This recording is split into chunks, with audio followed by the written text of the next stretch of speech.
Assalamu alaikum wa rahmatullahi wa barakatuh.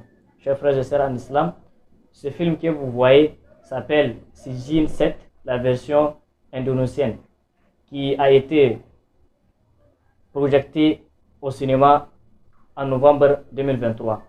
Depuis l'apparition de ce film, les oulémas de l'islam ont fait des sensibilisations pour nous mettre en garde du visionnage de ce film. Dans cette vidéo, je vous expose les raisons pour lesquelles vous ne devrez pas voir ces films, même si vous êtes sûr de votre foi ou bien même si c'est à titre de curiosité. Yang paling terkenal membenci umat muslim.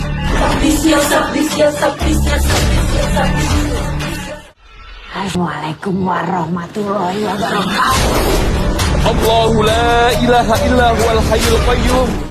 Sediakan kula lan antara Jennifer kalawan Jennifer sing duwe. Allahu akbar. D'abord, le réalisateur du film a inspiré le mot Sijin du Saint-Coran. Dans Surat al-Mutaffifin, Allah subhanahu wa ta'ala a dit Kalla inna kitab al-fujjari la fi Sijin. Non, mais en réalité, les livres des criminels sera dans Sijin. Wama adraka ma Sijin. Qu'est-ce que tu diras? C'est quoi Sijin? Allah a dit Kitab al-Markoum, c'est un livre cacheté. Al-Hafiz Ibn Kathir a dit en commentaire dans son tafsir de ce verset, il a dit Sijin se trouve en profondeur de l'enfer.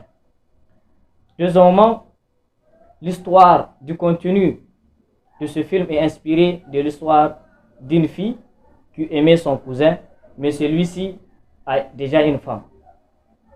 La fille, elle a préféré faire recours à la magie noire pour les séparer et prendre sa place. Mais comme Allah subhanahu wa ta'ala est juste, le mauvais sort qu'elle a jeté contre cette femme est retourné contre elle et a transformé sa vie en enfer. Et d'où le mot Sijin vient dans ce film. Qu'est-ce qui différencie ce film de tous les films que vous avez regardés, peut-être pendant votre enfance, les films d'horreur, les films de zombies, les films d'esprits, etc., des fantômes? Celui-ci a des effets réels, puisque les autres films, c'est juste des trucages et des montages.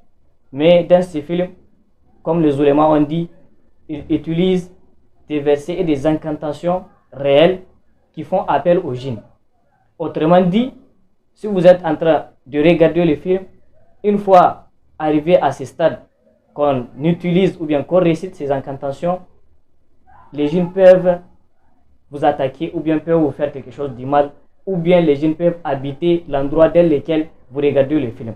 Par contre, il y aura certains qui vont dire à moi, alhamdulillah, je suis croyant, je prie, je jeûne, j'ai même des alliés, les invocations du matin et du soir, Azkar au Sabah wal Masa, et le prophète sallallahu alayhi wa sallam a dit tout celui qui lit Ayat al-Kursi ou bien tout celui qui lit tel verset ou bien telle invocation, il sera protégé par les djinns, il sera protégé par tout malheur.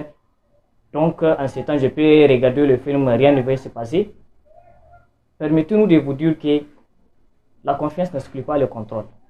Et Allah subhanahu wa ta'ala ne fait rien par hasard. Lorsqu'on vous dit que telle chose est une précaution à prendre, donc vaut mieux prévenir que de guérir. Le prophète sallallahu alayhi wa sallam a été ensorcelé par les Yahoud, par les Juifs. Et ça a eu des effets néfastes sur sa santé. Ça ne veut pas dire que le prophète ne récite pas les invocations. Ça ne veut pas dire que le prophète ne prie pas bien. Hashahu. Mais c'est parce que Allah a dit par la voix du sihr, ils ne peuvent pas faire du mal à quelqu'un sauf par la volonté d'Allah subhanahu wa ta'ala. Même si vous priez, même si vous lisez tout ce qu'il faut lire, si Allah veut que ce soir vous touche, ça peut vous toucher.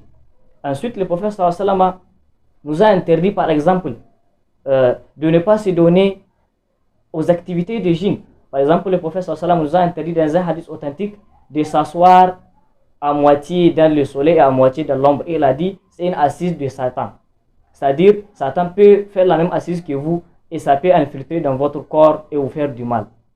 Autre aspect à revoir, chers frères et sœurs en islam, dans ces cas, ceux qu'il avait cités, Cheikh Abdelaziz bin Baz, rahimahullah, et Cheikh Wahid bin Abdel Salam Bali, hafizahullah.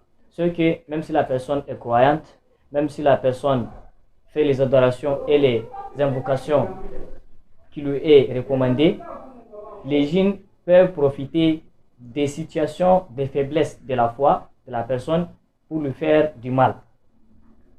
Et là, c'est inspiré dans le Saint-Coran où Allah a dit وَمَنْ يَعْشُ عَنْ ذِكْرِ الرَّحْمَنِ نُقَيِّدْ لَهُ شَيْطَانًا فَهُوَ لَهُ قَرِينٌ. Et quiconque retourne le dos du rappel d'Allah, nous lui donnerons un Satan, un diable qui sera son accompagnateur de tous les jours. Donc, dans ces versions, on peut comprendre que dans certains cas, si votre foi est faible, par exemple, dans le cas de la colère, ou bien du désir ardent, ou bien dans le cas de l'insouciance, les djinns peuvent infiltrer la personne. Et nous savons tous, en regardant un film, quelle que soit la nature du film, il y a toujours le contenu des péchés dedans. Par exemple, les femmes qui ne sont pas voilées correctement, la musique, etc. Il y a beaucoup de choses en tout cas qui peuvent être influentes dans l'arrivée de ces djinns. Qu'Allah subhanahu wa ta'ala nous en préserve de tous les mal qu'il a créés. Qu'Allah subhanahu wa ta'ala nous en préserve des djinns, des shayatines et du mauvais sort. Subhanakallah wa bihamdika, nashhadu an la ilaha illa ant, nastaghfiruka wa natubu ilayk. Wassalamu alaikum wa rahmatullahi wa barakatuh.